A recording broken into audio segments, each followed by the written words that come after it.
ఈరోజు మే 24వ తేదీ ఆదివారం. బంగారం ధరలు ఎలా ఉన్నాయి? 24 క్యారెట్ల 10 గ్రాముల బంగారం ధర 1,63,070 రూపాయలు పలుకుతుంది. 22 క్యారెట్ల 10 గ్రాముల బంగారం ధర 1,46,250 రూపాయల వద్ద ఉంది. 1 కేజీ వెండి ధర 2,73,500 పలుకుతుంది. పసిడి ధరలు నిన్నటితో పోల్చి చూస్తే నేడు స్వల్పంగా తగ్గినట్లు చూడవచ్చు. అయితే అంతర్జాతీయ మార్కెట్లో డాలర్ విలువ బలం పెరగడం వల్ల బంగారం ధరలు తగ్గుముఖం పడుతున్నాయని నిపుణులు చెబుతున్నారు.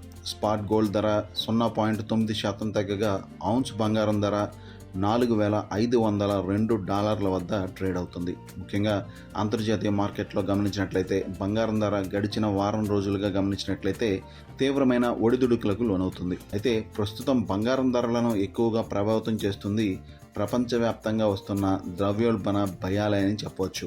ఎందుకంటే అమెరికా ఫెడరల్ లెజెండ్లను పెంచే అవకాశం ఉందని మార్కెట్ వర్గాల్లో చర్చ నడుస్తోంది. ఇది డాలర్ విలువను బలోపేతం చేసిందని చెప్పవచ్చు. ఫలితంగా బంగారం ధరలు తగ్గుతున్నాయి. ఎందుకంటే బంగారం అనేది ఒక సురక్షితమైన పెట్టుబడి సాధనం.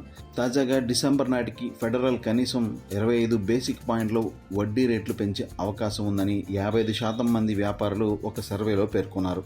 మరోవైపు federal reserve governor Christopher Waller సైతం వడ్డీ రేట్ల పెంపు విషయంలో కాస్త మొగ్గు చూపుతున్నట్లు వార్తలు వస్తున్నాయి.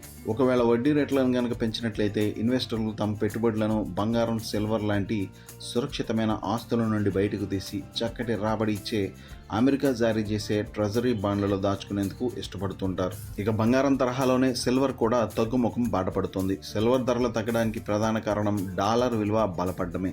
అయితే గడిచిన వారం రోజులుగా గమనించినట్లయితే వెండి ధర భారీగా పెరిగింది. ప్రస్తుతం వచ్చింది కేవలం ఒక రిలీఫ్ అని మాత్రమే చెప్పవచ్చు. నిజానికి వెండి ధర పెరగడానికి గల కారణాలు ఏంటో ఇప్పుడు మనం తెలుసుకుందాం.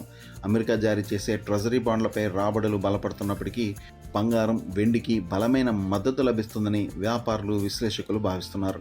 మొదటి కారణం భౌగోళిక రాజకీయ ఉద్రిక్తత అని చెప్పవచ్చు. అమెరికా ఇరాన్ వివాదం మరియు హార్ముజ్ జలసంధిలో తలెత్తుతున్న అంతరాయాల కారణంగా పెట్టుబడిదారులు వెండి, బంగారాలను సురక్షిత పెట్టుబడిగా ఎంచుకుంటున్నారు.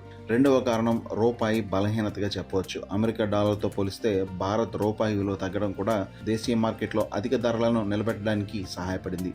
మూడవ కారణం పారిశ్రామిక డిమాండ్. తక్కువ ధరకు కొనుగోళ్లు మరియు బలమైన పారిశ్రామిక డిమాండ్ రెండింటి వల్ల వెండి లాభపడింది. దాని ధర కిలోగ్రాముకు 2,71,000కు పెరిగింది.